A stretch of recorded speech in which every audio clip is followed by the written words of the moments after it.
Buenas tardes, mis hermanos. Anoche tuvieron el gringo por la última, ¿cierto? Con sueño y todo, y ahora mediodía, después de almorzar, de semejante almuerzo, estamos para aguantar. Eh, Vamos a abrir nuestras Biblias de nuevo. ¿Mm? ¿O no? Yo creo que no alcanzo, pero vamos a abrir nuestras Biblias de nuevo en el Evangelio según San Juan y capítulo 17.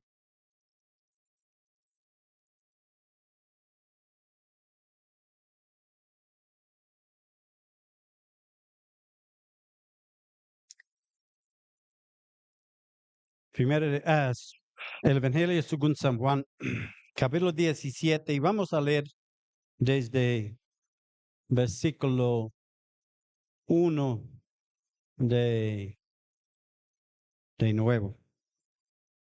Dice, esas cosas habló Jesús y levantando los ojos al cielo dijo, Padre, la hora ha llegado, glorifica a tu Hijo, para que también tu Hijo te glorifique a ti.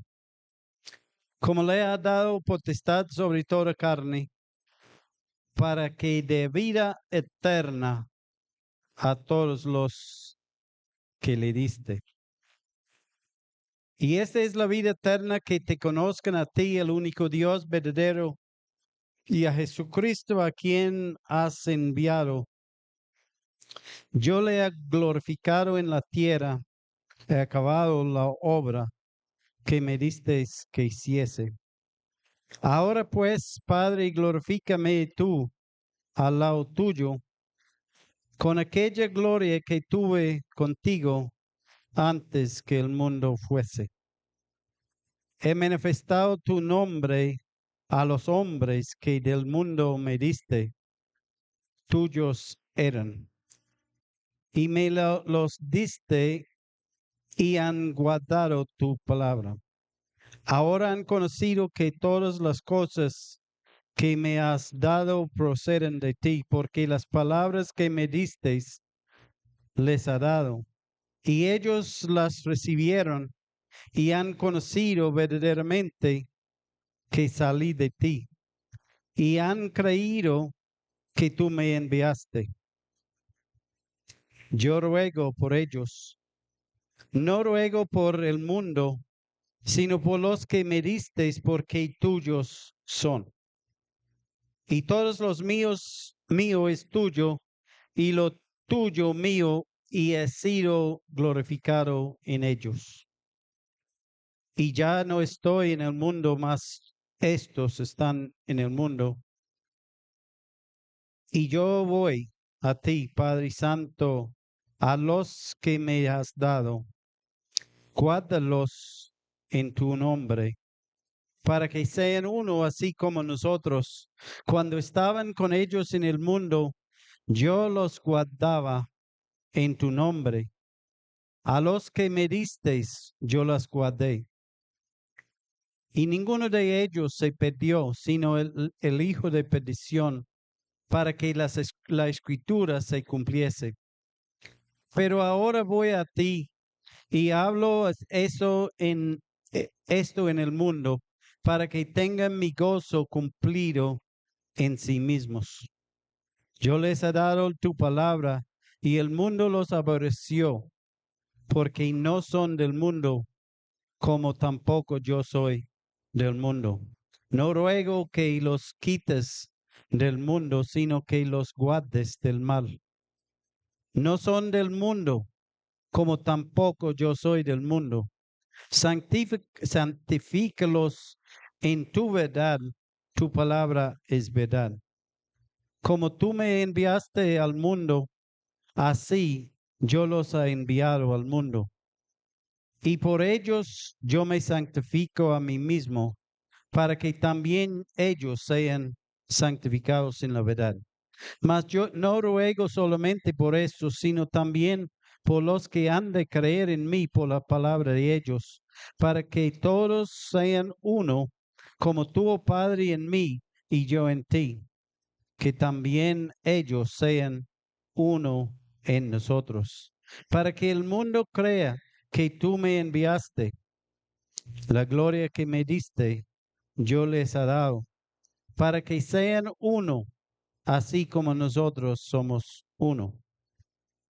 Yo en ellos y tú en mí, para que sean perfectos en unidad, para que el mundo conozca que tú me enviaste y que los has amado a ellos, como también a mí me has amado. Padre, aquellos que me has dado, quiero que donde yo estoy, también ellos estén conmigo, para que vean mi gloria que me has dado, porque me has amado desde antes de la fundación del mundo. Padre Santo, el mundo no te ha conocido, pero yo te he conocido y estos han conocido que tú me enviaste y les ha dado a conocer tu nombre y lo daré a conocer aún para que el amor con que me has amado esté en ellos y yo en ellos. Padre, en esta tarde volvimos a tu presencia, volvimos a buscar tu dirección, tu rostro. Padre, buscamos la dirección de tu Espíritu Santo para que tú nos ayudes a cada uno, Padre, a, a, a recibir lo que tú tienes preparado en esta tarde para cada uno de nosotros. Y Padre, queremos que tu Hijo sea glorificado en esta tarde para que el nombre del Señor Jesucristo sea siempre levantado, Padre, a lo sumo, para que, Padre, en esta tarde, si haya uno que todavía no ha entendido el mensaje de salvación, que puede en esta tarde tener claridad en su mente, que el único que salva es el Señor Jesucristo. Padre, el único que da vida eterna es el Señor Jesucristo. En ningún otro hay salvación. Padre, queremos darte gracias por el privilegio que tenemos de nuevo abrir tu palabra y escucharla. Padre, eso te pedimos en el nombre precioso del Señor Jesucristo. Amén. Anoche nosotros miramos los primeros 5 versículos del capítulo 17 y en la introducción hablamos de esta oración del Señor Jesucristo, que es una oración sin cánticos a la lista. No es una oración rezada por millones en iglesias alrededor del mundo. La oración es la más larga de las escrituras, o la de Jesús, por lo menos. De pronto la de Moisés sería más larga, pero en el nuevo de las oraciones del Señor Jesucristo es la más larga registrada en las escrituras, aunque sabemos que Él oró toda una noche, pero el Espíritu Santo no nos ha dado ni una palabra de su oración para discutir o hablar de ello, ¿cierto? Pero en esta oración, algunos dicen que es la oración de oraciones. Es una vistazo de la sala de operaciones en el lugar santísimo. Es donde entramos a la presencia del Señor y el Señor está dando esa oración como una vistazo previa de su ministerio en este momento en que vivimos. Es la oración donde el Señor Jesucristo está intercediendo primeramente por sí mismo. Ahora en la parte que vamos a tocar, está orando por los discípulos, los que anduvieron con él. Y al último parte del capítulo nos habla de la oración del Señor Jesucristo hacia nosotros, o hablando de nosotros, los que van a recibir, van a creer. Entonces, es la oración donde el Señor Jesucristo intercede por su pueblo. Miramos el ejemplo que nos dejó de su dependencia, su confianza y su intimidad con el Padre. Aún en los estudios del hermano Peter, hablándonos del amor al Padre por su Hijo, y vemos esta dependencia, esa eh, confianza, intimidad. El maestro de maestros, el Señor Jesucristo, reconociendo que él nada podía hacer, o nada poder hacer por su propia cuenta. Lo que oigo de mi Padre, esto hago yo. ¿Cierto? Eso es lo que él nos decía. La vida eterna, hablamos anoche también, la vida eterna es conocer al Padre y a su Hijo, el Señor Jesucristo, a quien el Padre había enviado, ¿cierto? Entonces, eso es la vida eterna. Y hablamos anoche de un poquito de eso. ¿Quién no quiere la vida eterna?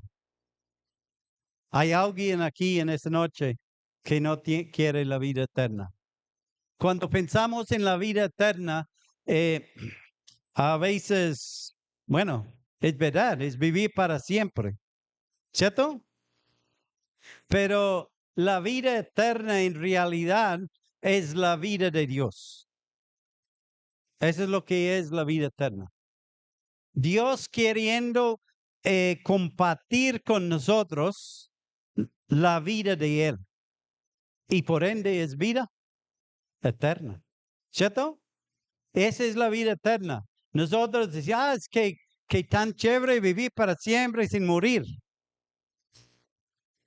sin problemas, pero estamos faltando el significado. Esa es la razón por la cual en Juan capítulo 3, el Señor dice a Nicodemo, es necesario nacer de nuevo. Y Nicodemo, él como en su conocimiento humana, dice, tengo que volver al vientre de mi madre y nacer de nuevo.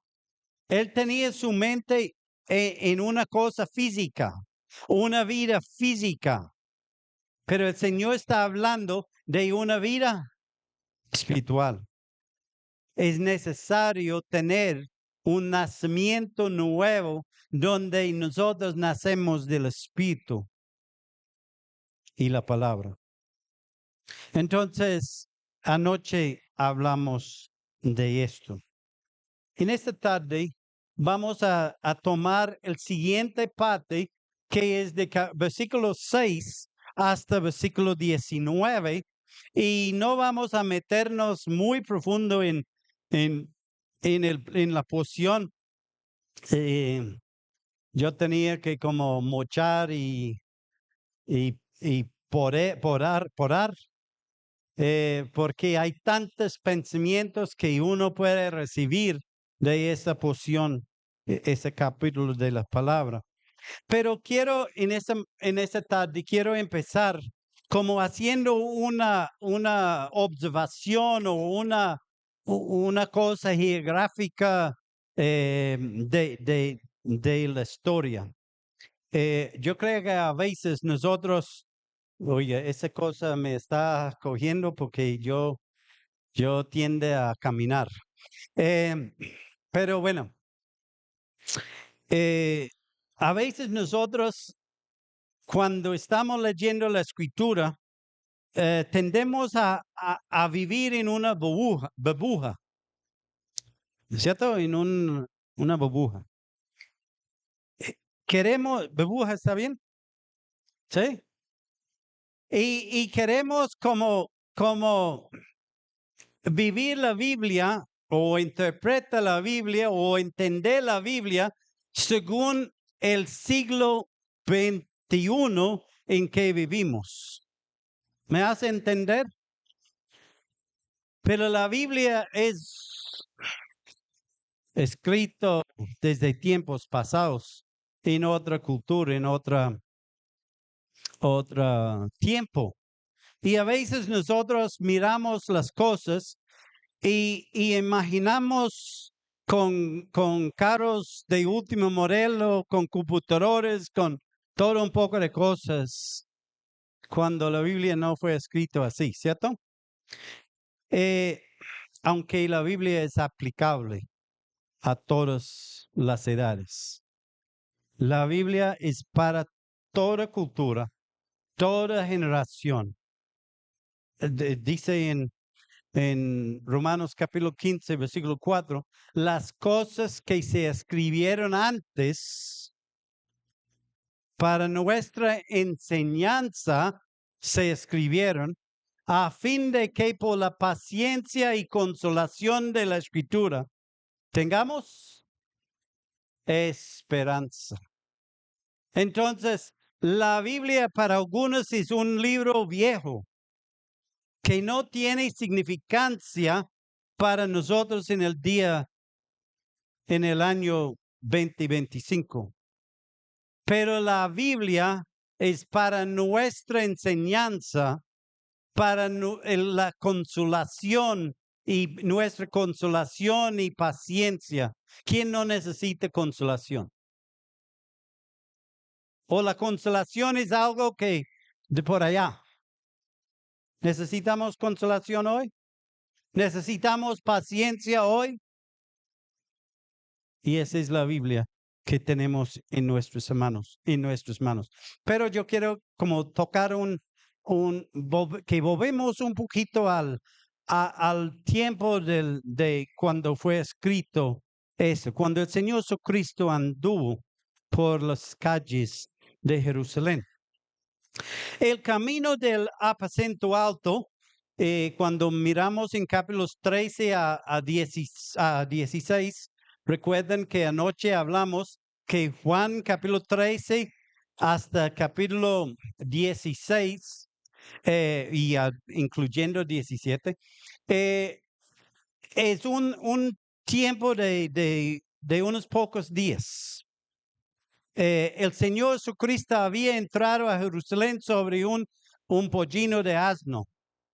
Todos sabemos la historia, ¿cierto? Y entonces, capítulo 13 empieza a hablar de las últimas enseñanzas del apóstol, del Señor Jesucristo en la tierra. Entonces, nosotros sabemos que en la noche de la Pascua, él mandó a sus discípulos a buscar un aposento alto, ¿cierto? Un lugar para celebrar la Pascua. Y según lo que nadie sabe bien dónde está esa casa, pero según los que han estudiado, dicen que la distancia entre el aposento alto, el lugar donde ellos reunieron, hasta el jardín o el Getsemaní, fue más o menos entre 1 kilómetro y medio.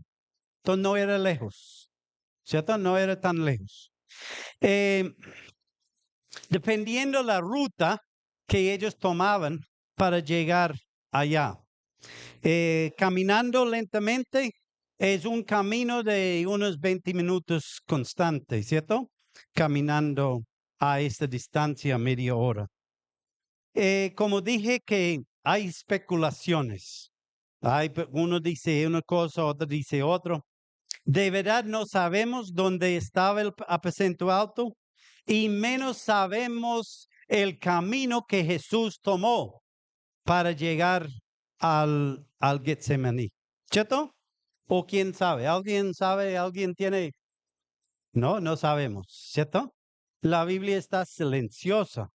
No hay una mapa que dice él tomó la calle 9, llegó a la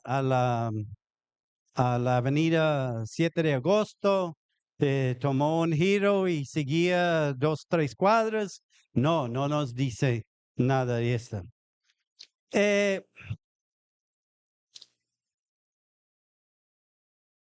dicen que in- es un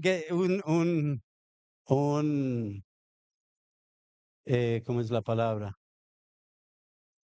Eh, es imaginar, es pensar, ¿cierto?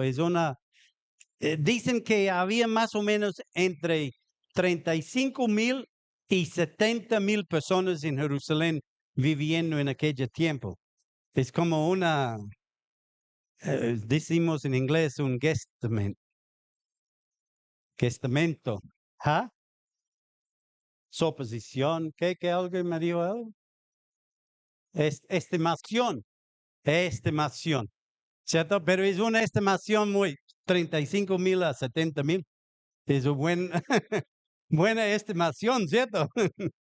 Pero bueno, en tiempos de la Pascua, de las fiestas, la población podía subir hasta 200,000. Eso es lo que dicen.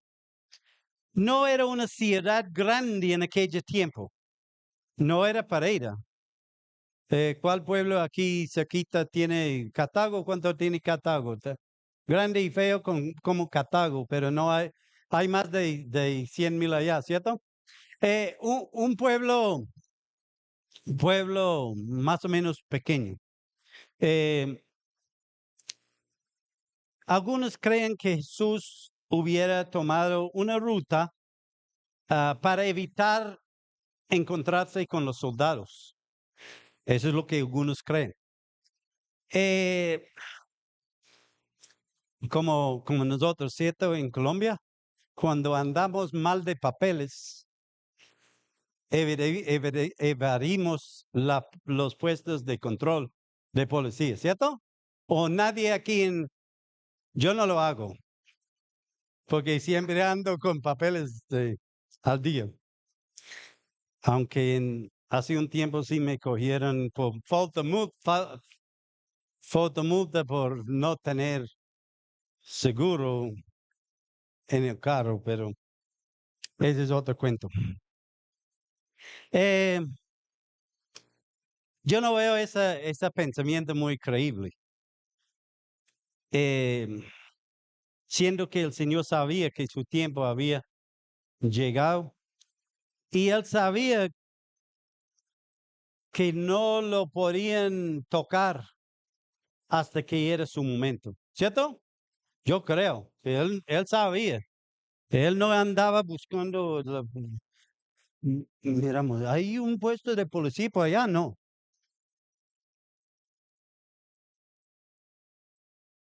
Esos, estos sostienen que hubiera cruzado hacia el oriente de la ciudad hasta llegar a la puerta de las aguas y subir al norte por el valle de Cedrón, afuera del muro de la ciudad para llegar a Getsemaní. Otros creen que hubiera tomado la ruta cruzando la ciudad hacia el norte o noreste, pasando por la entrada del templo y saliendo por los lados del estanque de Bethesda, donde el Señor antes había sanado el hombre enfermo 38 años. Y de ahí terminando en Getsemaní. Según la historia, durante la construcción del templo, por parte de Herodes, este colocó una vid de oro sobre la puerta de las ovejas. en el extremo norte del recinto del templo. El argumento es que Jesús, al pasar Jesús por la puerta de las abejas, viendo la vid de oro, afirmó a sus discípulos que Él es la vid verdadera. En Juan 15, ¿cierto? Juan 15, el Señor dice a los discípulos, yo soy la vid verdadera. Entonces, esos son pura especulación, pero de pronto tienen algo de verdad. Me parece interesante eso último, ¿cierto?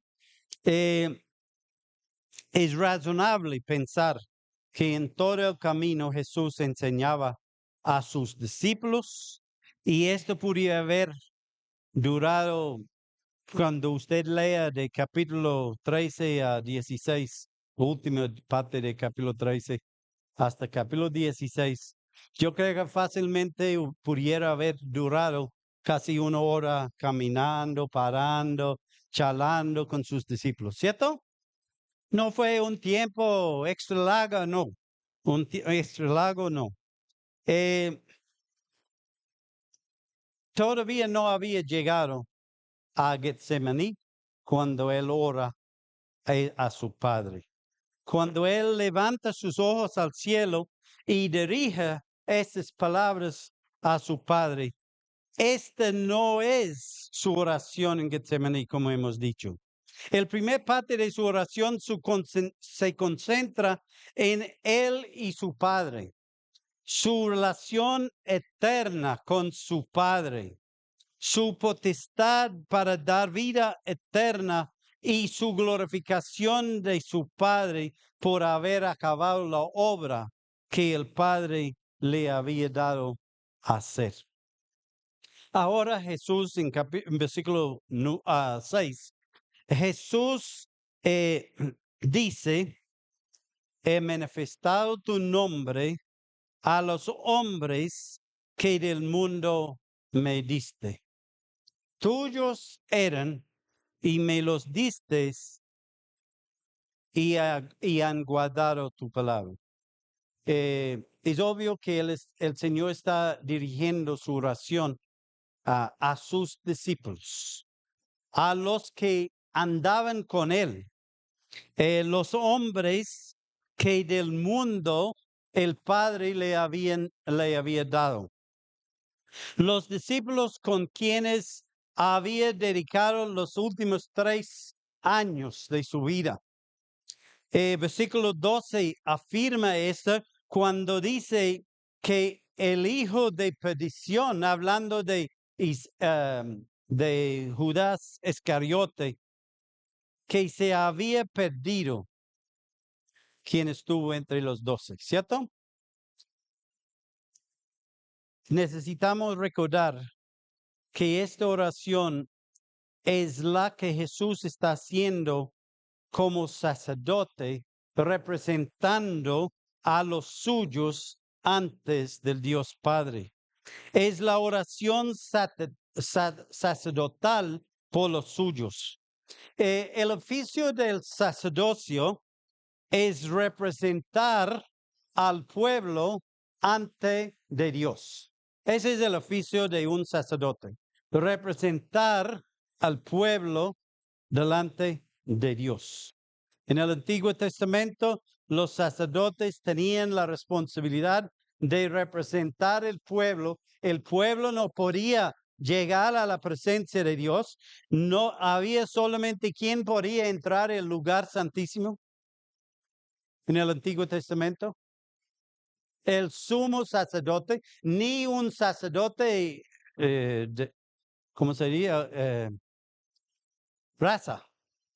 Un sacerdote raza no podía entrar al lugar santísimo. Sabemos los hijos de Aarón que querían meterse y qué pasó con ellos, ¿cierto? Entonces, solamente el sumo sacerdote podía entrar con sangre, pero él estaba representando al hombre, tenía que llevar un sacrificio, un sangre por el pecado del pueblo y por los suyos. El oficio de profeta y apóstol es representar a Dios ante el hombre. ¿Notan la diferencia? El profeta y el apóstol, ellos representan a Dios delante del pueblo. Ellos traen la voluntad de Dios, el pueblo, la palabra de Dios al pueblo. Mientras que el sacerdote va a Dios representando el pueblo. Y Juan capítulo 17 no es una oración como la del Pablo por la salvación de sus compatriotas.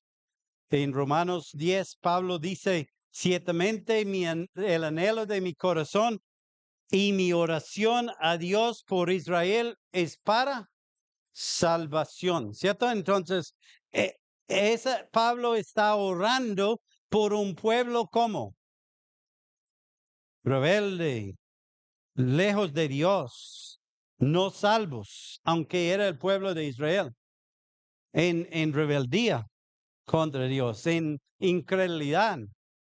Y él ora por su salvación.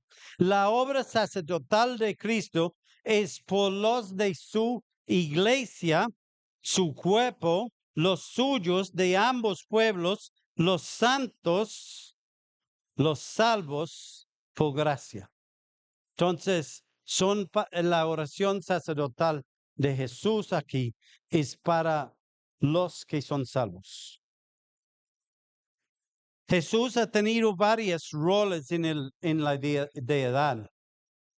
Muchos, pienso a veces en Hebreos, cuando habla de Jesús mejor, ¿cierto? Dice mejor, superior, hablando del Señor Jesucristo. Y yo pienso en sombreros o gorras, ¿cierto? En la naval, los marineros, cada uno tiene una gorra diferente, ¿cierto? En la policía, igual. Las Fuerzas Armadas, uno distingue el rango del oficial por su, ¿es verdad o no? Y el Señor Jesucristo, Él utiliza tiene muchos gorras, porque Él ha llenado muchos oficios en la deidad y sigue haciéndolo. Si el Señor usará gorras, tendrá muchos. En el Antiguo Testamento es presentado como, en el Nuevo Testamento afirma eso en Juan, primero de Juan. Pero en capítulo 3 de Génesis, ¿cómo se distingue al Señor Jesucristo? El simiente de la mujer, ¿cierto? ¿Verdad o no? Sí, lo distingue. El ángel de Jehová, el anciano de días, ¿cierto? Son nombres que la escritura le da a él. En el Nuevo Testamento tenemos un montón. El que vino a deshacer las obras del maligno. Primero de Juan 3, 8. El cordero, el sacrificio por el pecado. El cordero de Dios que quita el pecado del mundo. El Hijo de Dios, el Cristo, profeta, creador, el verbo, el camino, la verdad, la vida, el pastor de las ovejas, la puerta. Todos esos son nombres dados al Señor Jesucristo en el Nuevo Testamento, ¿cierto? Y cada uno tiene un aspecto de su ministerio. cada uno habla de algo de él, de lo que él lo que él ha hecho, lo que él está haciendo con nosotros. Pero ahora él intercede. Él es el sumo sacerdote. Él intercede por los creyentes. El sumo sacerdote viviendo siempre para interceder por aquellos que son salvos perpetuamente, nos dice en Hebreos 7:25. En Juan 17:9 dice, yo ruego por ellos, no ruego por el mundo, sino por los que me diste, porque tuyos son. Entonces el Señor está diciendo, yo estoy orando por estos. ¿Quiénes son los estos? Los discípulos, ¿cierto? Los 12 o 11, porque Judas ya había salido. Él está orando por los suyos, los que el Padre le había dado, estos discípulos. Y él dice, no ruego por el mundo. ¿Quién es el mundo? ¿Quién es el mundo? Los que no han creído, ¿cierto? Los que no son del Señor Jesucristo, esos son del mundo. Y él dice, no ruego por el mundo, los que no han creído, los no salvos.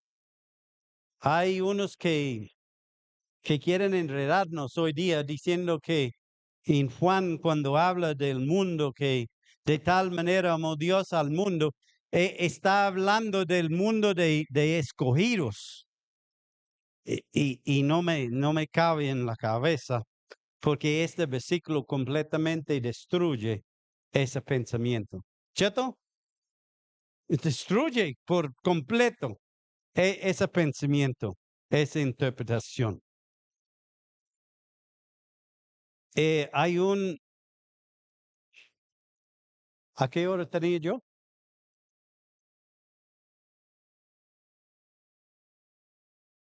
Eh, tenemos unos capítulos antes, tenemos la oración en Lucas, del mismo tiempo, el Señor orando como intercesora, eh, una oración sacerdotal, cuando recuerda que eh, Pedro, eh, el Señor dice a Pedro que él iba a negarlo, ¿cierto? Y Pedro dice, Señor, ¿cierto? Yo no, Señor, ¿cómo así? Yo voy a morir por ti. Yo, no, Señor, ¿cómo así? Y, y el Señor dice, Pedro, te digo que el gallo no cantará hoy hasta antes que usted me niegue 3 veces. Y, y el Señor le dice a ahí dice en Lucas 22, dijo también el Señor Simón, Simón, he aquí Satanás os ha pedido para sandearos como a trigo, pero yo he rogado por ti para que tu fe no falte, y tú una vez vuelto, confirma a los suyos o a tus hermanos. Eh, Es una oración intercesora de Jesús por uno de los suyos, ¿cierto? En ese caso, Pedro. Y unas horas antes de esta oración en capítulo 17. Y él dice, él es consciente, él dice, Satanás os ha pedido, pero yo he rogado por ti. Su oración sacerdotal, su intercesión. Pero él sigue orando y dice, y tú una vez vuelto,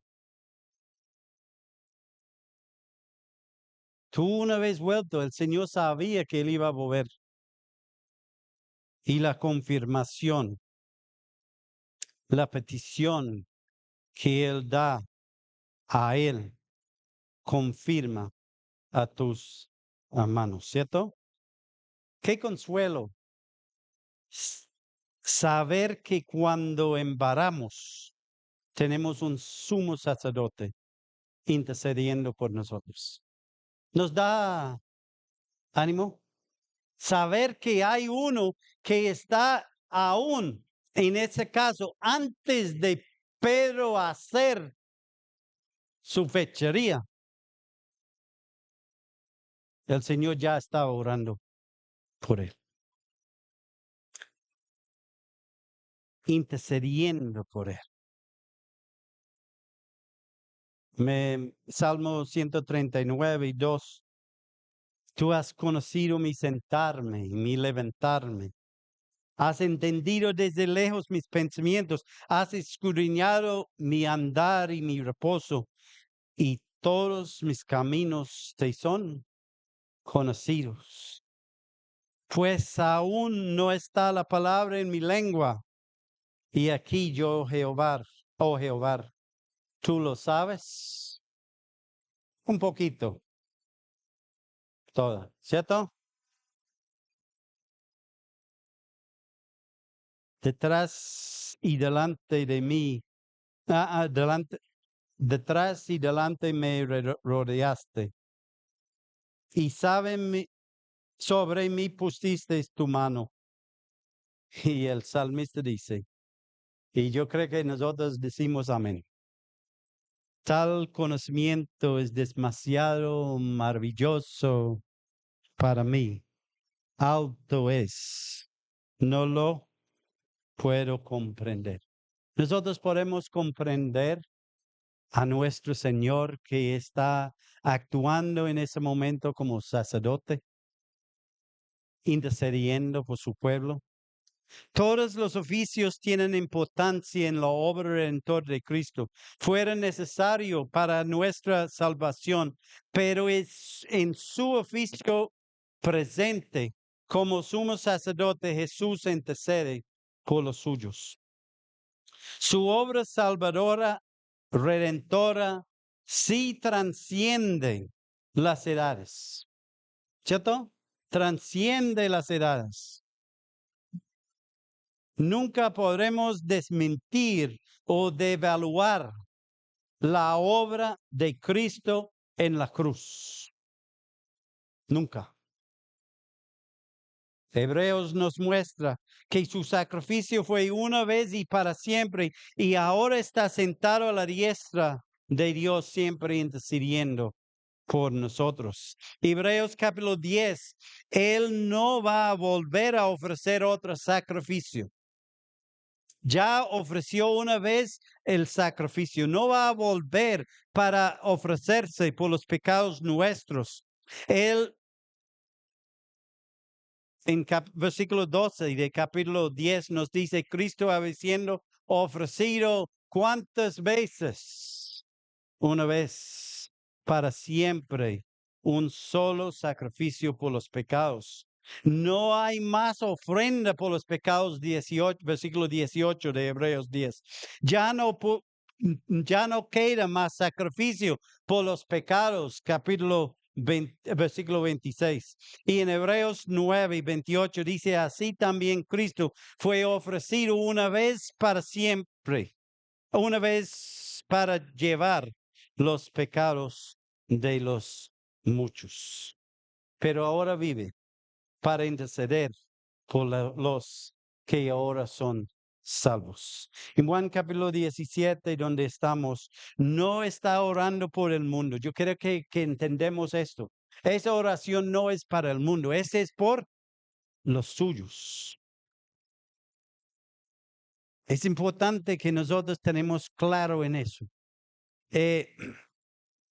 Ya no estoy en el mundo, mas estos están en el mundo. Perdón, versículo 11, del capítulo 17. Y ya no estoy en el mundo, mas estos están en el mundo. Y yo no, yo voy a ti. Padre Santo, a los que me has dado, guárdalos en tu nombre para que sean uno, así como nosotros. No ruego por que los quites del mundo, sino que los guardes del mal. Sus discípulos están en el mundo y Dios no quiere que salgan del mundo todavía. ¿Cuántos de nosotros queremos salir del mundo ya? ¿Ah? Pero el Señor no quiere que usted vaya.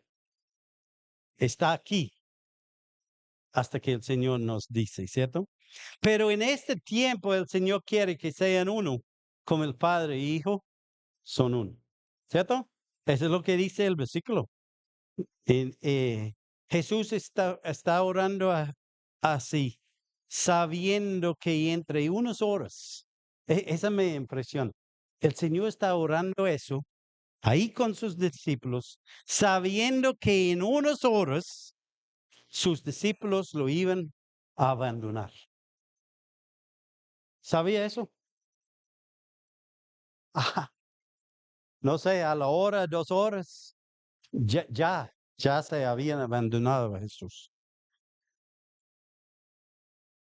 Dice en Marcos capítulo 14 y 50, entonces todos los discípulos, dejándole, huyeron, se fueron. No queremos estar aquí.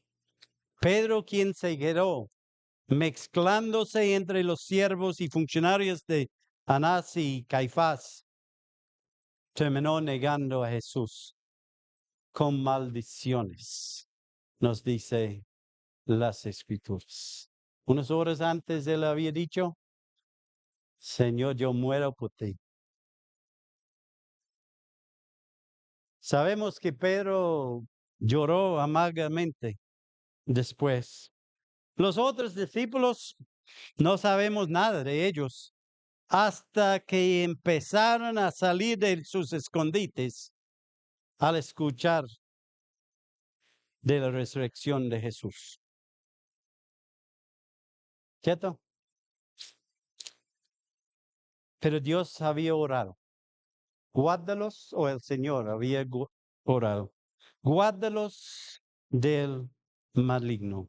No permitas que el maligno gana victoria. El canzón que día y noche acusa a los amantes. El Señor le había vencido.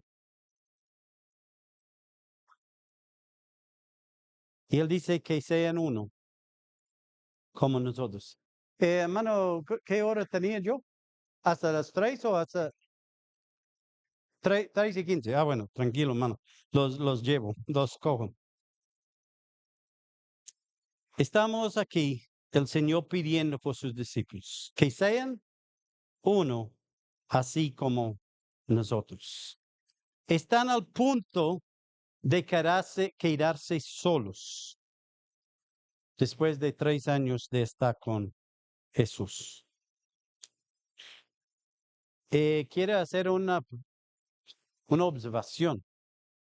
¿Cuántas veces hemos visto o escuchado que muere o sale un misionero, un anciano, un pastor de una congregación de creyentes y al año la iglesia está en ruinas? Hemos escuchado historias así. De pronto algunos han experimentado, ¿cierto? Satanás entra y ataca cuando su pueblo sienten desubicados.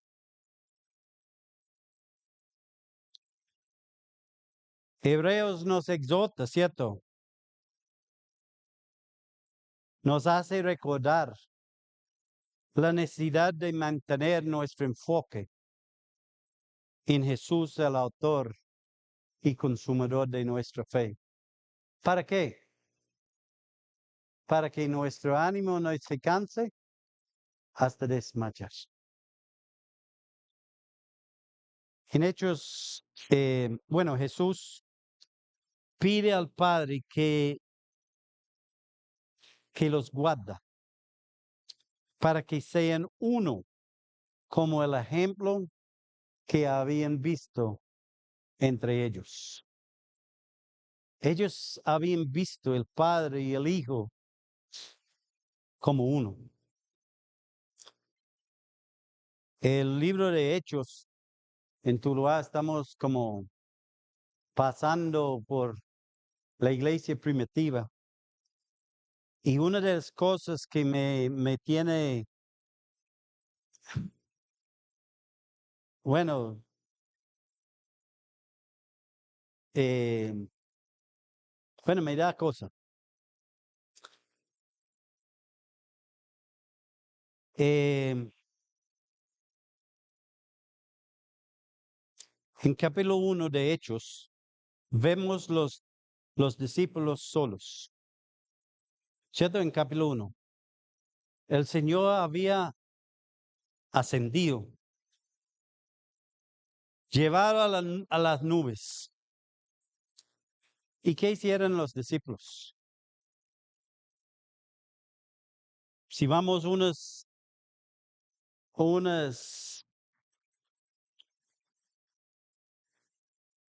versículos más adelante, todos estos, ¿quiénes son estos?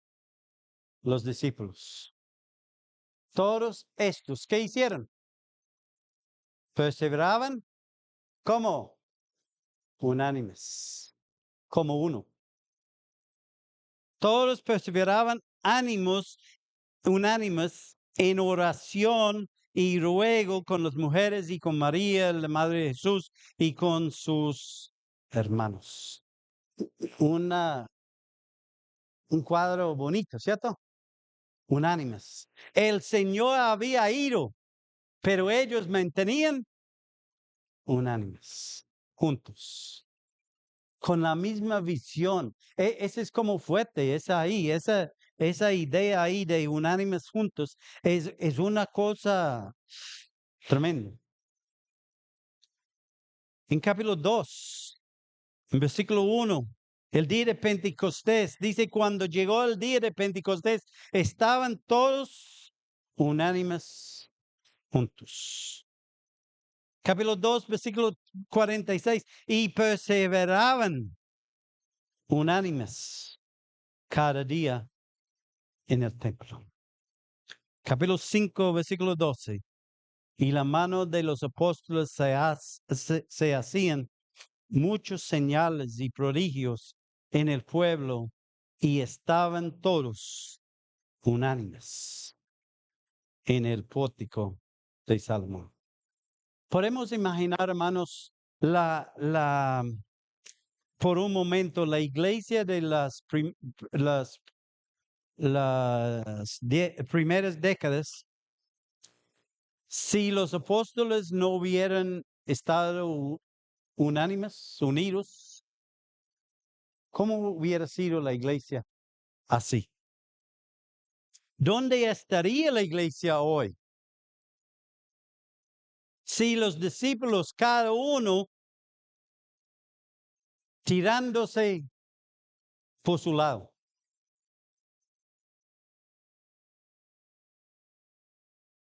Gracias a nuestro sumo sacerdote, que intercedió por los discípulos y que el Padre los guardó y puso en ellos el sentir de guardar la unidad del Espíritu en el vínculo de la paz. En versículos 17 y 19 dice, santifícalos en tu verdad, tu palabra es verdad. Como tú me enviaste al mundo, así yo los he enviado al mundo. Y por ellos yo me santifico a mí mismo para que también ellos sean santificados en la verdad. La santificación del creyente es y siempre ha sido por la obediencia a la palabra de verdad. Hermanos, no hay otra manera de santificarse. No hay otra manera de ser más santo, sino por la palabra de Dios, la palabra de verdad. La palabra inspirada por Dios, que es útil para perfeccionar al hombre de Dios, para que él pueda ser útil en la obra de Dios. David reconoció la importancia de la palabra de Dios para su santificación. David dice, en mi corazón he guardado tus dichos para no pecar contra ti. Hermanos, que el Señor nos ayude a ver la practicalidad, la, la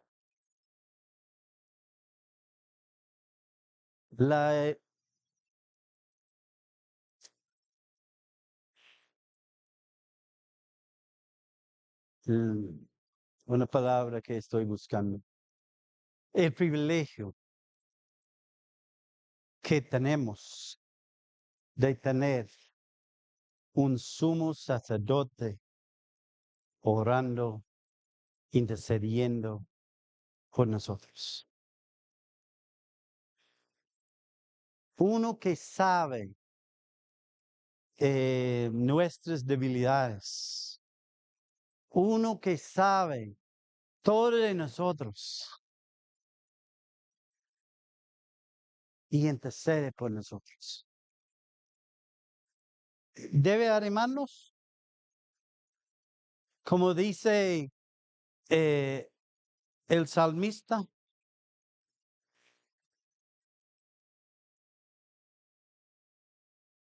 Tan maravilloso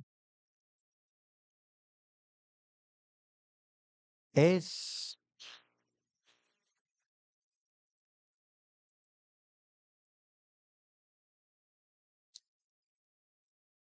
saber que tenemos uno que nos está intercediendo. Tal conocimiento es demasiado maravilloso para mí. Dios, gracias. Gracias por nuestro Señor, nuestro Salvador. Padre, el quien oró por estos discípulos para que ellos fueran guardados del maligno, pero también que ellos podían estar firmes, podían estar unidos, Padre, llevando el Evangelio que últimamente ha llegado a nosotros. Padre, cuando contemplamos el plan tuyo para nosotros, tan grande es, tan maravilloso es. Y todo eso, Padre, fue hecho por amor a nosotros. Porque, Padre, tú nos has amado. Nos has amado con un amor eterno, un amor incomparable, un amor, Padre, que nos alcanzó cuando éramos lejos de ti, enemigos tuyos. Padre, gracias te damos en el nombre precioso del Señor Cristo. Amén.